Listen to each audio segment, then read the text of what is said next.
लोग, सब लोगों के बड़े बड़े जो सुंदर हैं, गंधर्व हैं, देवता हैं, यक्ष हैं, फिर मानव लोक का। तो जय भगवान श्री कृष्ण का चित्र आया तो मुस्कुराए, बोले बस कुछ मिलता जुलता ऐसा ये तो नहीं है। प्रद्युम्न जी बस कहा बिल्कुल नजदीक पहुंच चुकी हो, मिलता जुलता ही चित्र है बिल्कुल। और जे ही अनिरुद्ध जी का आया सो रो पड़ी, बोले यही मेरे चित्त का अपहरण करने वाला। बोले बहुत बड़ी जगह तुम्हारा स्वप्न होगा, आसक्ति हुई है। पता है द्वारिकाधीश भगवान श्री कृष्ण के ये नाती है अनिरुद्ध जी। सुदर्शन चक्र का रात दिन पहरा रहता है द्वारिका में, किसी का भी प्रवेश नहीं। बहुत महान जगह तुम्हारी आसक्ति हुई, पर मैं अपने प्राण त्याग कर भी सखी तुम्हें मुस्कुराते देखना चाहती हूं। तो उनका अगर मुस्कुराते देखना चाहती तो इनसे मिलवा दो। स्वप्न में देखा था।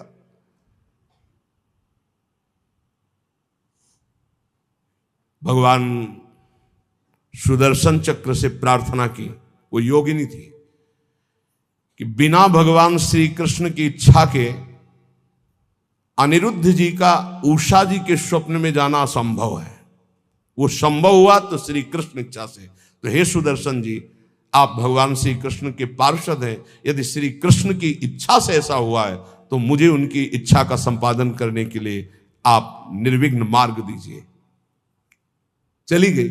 सुदर्शन जी ने बाधा नहीं पहुंच, पलंग से उठा लिया अनिरुद्ध जी को। योगिनी थी, महल में राके उषा जी ने देखा, जो मेरे स्वप्न का विषय थे वो साक्षात गले लग गई चित्रलेखा जी की और कहा तुम धन्याति धन्य मुझे कर दिया। अनिरुद्ध जी की जब आंख खुली तो अपना महल नहीं है, तो धैर्यपूर्वक समझाया कि मैं अपहरण करके लाई हूं, ऐसा ऐसा ऐसा। भगवान श्री कृष्ण के पुत्र कामदेव प्रद्युम्न जी और उनके पुत्र अनिरुद्ध जी ये भगवान ही हैं। वासुदेव संकर्षण प्रद्युम्न अनिरुद्ध, जैसे राम लक्ष्मण भरत शत्रुघ्न, ऐसे ही वासुदेव संकर्षण प्रद्युम्न अनिरुद्ध, ये भगवान ही चार रूपों में, भगवत स्वरूप अनिरुद्ध जी। अब तो क्या हास्य विनोद, विविध प्रकार की क्रीड़ाएं।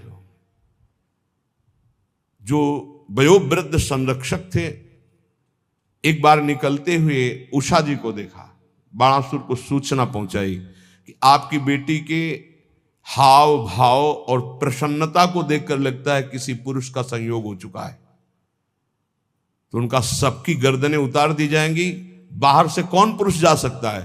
तो बोले वचन देता हूं इतनी भारी सुरक्षा है कि बाहर से वायु भी बिना अनुकूल हुए हमारे नहीं जा सकती। दैवी शक्तियों का पहरा है। बाणासुर की कुल माता थी जो पूरे नगर की रक्षा करती थी, पर योगिनी चित्रलेखा जी की इस चाल को कोई नहीं जान पाया था। बाणासुर ने कहा ऐसा क्यों, मेरी बेटी को कोई दूषित कर दे मुझ जैसे बलवान के होते हुए, अब उसको कौन रोक। सीधे जो ही गए सो पलंग पे उषा जी और अनिरुद्ध जी पासे खेल रहे थे और सखिया बेटे हास्य विनोद। जेवी अनिरुद्ध जी को देखो, उषा जी ने देखा, अनिरुद्ध जी तो सिंहवत, बंदी बनाने के लिए लाख कोशिश की, मार मार के सैनिकों को। भगवान के स्वरूप है अनिरुद्ध जी।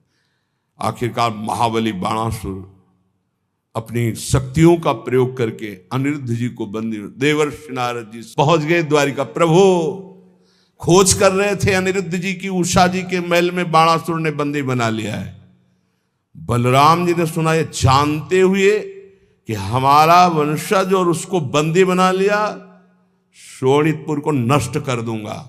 अब बलराम जी द्वारिकाधीश, पूरा वैभव। सूचना मिली युद्ध की, तो इधर अपने चेला के साथ भगवान शंकर, बलराम जी के साथ द्वारिकाधीश, आमने सामने युद्ध प्रारंभ। भगवान शंकर पशुपतास्त्र तो नारायणास्त्र, दिव्यस्त्र। भगवान श्री कृष्ण ने इशारे से कहा कि आप ही का तो रचा हुआ सारा खेल अपने चेला की भुजाओं की खुजली मिटाने के लिए आपने ही तो हमें बुलावा दिया है। एक बाण मारा भगवान श्री कृष्ण ने, जन्मणास्त्र, बाणासुर की